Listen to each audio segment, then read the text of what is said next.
Boys, it's over. It's fucking Jover, boys. We officially lost. I couldn't believe this when it was posted just a couple of days ago. 3 days ago, in fact. It's a really cool video. I gotta give shout-outs to the team that put it together. But it also signals the end, boys. We had a good run. Heck, 7-8 years. You know, it's more time than most people get. Period. But we finally come to the end of our journey, and we have to just take this fat L. What am I talking about?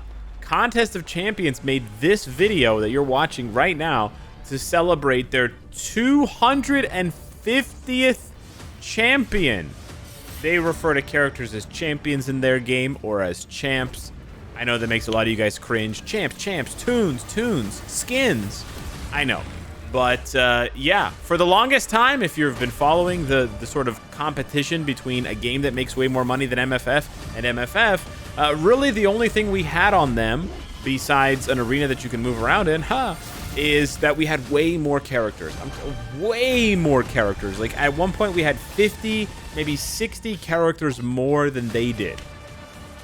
And now here we are. In a land of parody that feels so bad. It feels like the ultimate kick in the nuts for a game that was basically already kicking us in the nuts in every other way, shape, and form. Like, let's not get it twisted. Contest of Champions has been around longer than MFF. It does more with less because their game is, you know, kind of confined to a particular camera angle. They make way more money than MFF. Like, I'm talking 5, 6, 7 times more. And that's like every quarter, right? Like clockwork. They've pretty much always outperformed MFF in the finances department, in the revenue department. And that's not to say that, you know, a game that makes more money is a better game, because there are shitty games out there. I mean, Raid Shadow Legends makes tons of money, but at the same time, there's only so many ways that you can compete. And like I said, one of the ways that we competed for a long time with Contest of Champions was that we had a lot more champions. Right? They were the Contest of Champions, but we won the Contest of Champions because we just had literally more champions. But that's not really the case anymore. They're at 250. Like, I know I've said that already, but holy shit. It begs repeating. When did we lose, man? It sort of just creeps up on you. It's one of those effects. It's one of those phenomenons. I don't know what it's called, but it's like when change is going to happen, it happens sooner than you expect. Or something like that, and it happens much faster than you would expect, even if you're waiting for it, even if you know it's coming.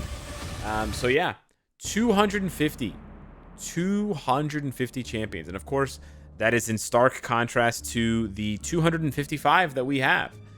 And like, yeah, we still technically have more champions. I know that we still technically have more characters, and we also have Kang waiting in the wings, so that's cool. We'll be at 256, but they pump out 2 characters every month.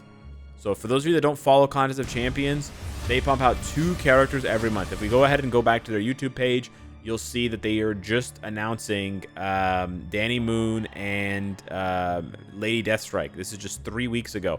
So there's actually going to be 2 new characters being added not that long from now, right? Not that, like, very soon, right? This was 4 weeks ago. This was the drop for Danny Moonstar.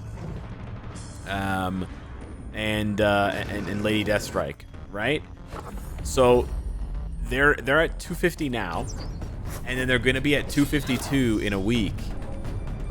It's basically Jover for us, guys. Like, I know I've already said it, but by the end of the year, they'll probably have more characters in their game than we do, and that's basically the kiss of death, buddy. That's, you know, like we used to say, hey, you know, if you want a game that's very PvP focused, blah, blah, blah, you play Contest of Champions. If you want the turn-based experience, you play Strike Force. If you want to build the largest roster available in any Marvel game, you play MFF.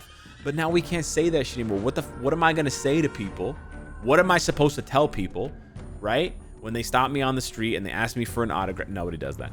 What am I going to, like, what am I, you know, what are we supposed to, what are we hanging our hat on? This is a serious identity crisis moment, people. The alarm bells should be ringing in your head. This is an Amber Alert. This is a mythic tier, you know, cosmic threat. What are we going to tell people? We don't even have the most Barbies anymore. I mean, I guess if you count uniforms. I guess if you cheat and you count uniforms, for sure. we're definitely number one by a large margin. By a large margin, we're number one. Because people forget, we have 433 uniforms in the game. So if you count all of those as characters, then we're competing with shit like Bleach Brave Souls, right? Because we got 255 characters plus 433 uniforms. We're talking 600. We're closing in on 700, right? But that's not the case. So I just wanted to make this video. Obviously, it's a little tongue-in-cheek. Congratulations to Contest of Champions for catching up. But it also is an indictment. And it also is a valid criticism of Marvel Future Fight, where I think the game has gone off the rails, and where the game has neglected to realize why players continue to play. You know, people weren't coming back because, oh, tier 4s, right? They're coming back because there's lots of characters and because new characters were added. And they sort of just forgot about that in pursuit of more money, because it's much easier to just update an existing character with a couple of new moves and slap a tier 4 and then sell tier 4 packs. Much easier to make money that way than it is to create new characters with new skill sets and new this, right? And make everything from scratch. So I think we're going to get more characters, right? I mean, you can see Spot and then Kang, right? We're due. And hopefully we'll get more new characters as the year wraps up. But hopefully the devs realize that this whole bullshit about like one new character every 6 months is honestly for the birds. And if they want us to flip them off, that's what they should do. But otherwise, if they want to keep this game alive and kicking and thriving, they got to be pumping out at least one character every month, man. I really wish, genuinely, I really wish we could have a model similar to Contest of Champions where we get 2 new characters every month. I think that would be awesome. It's probably a dream, and I'm coping hard, but yeah, you know, it would be nice. It would be nice. So yeah, just wanted to make this little video. Congrats to Contest of Champions. Shout out to all their content creators, Brian, Grant, Seaton, all them bad boys. And yeah, Marvel Future Fight. Anyways, it's not like a negative thing. It's just, it is what it is. Thanks so much for watching, and I'll see you in the next one. Take care.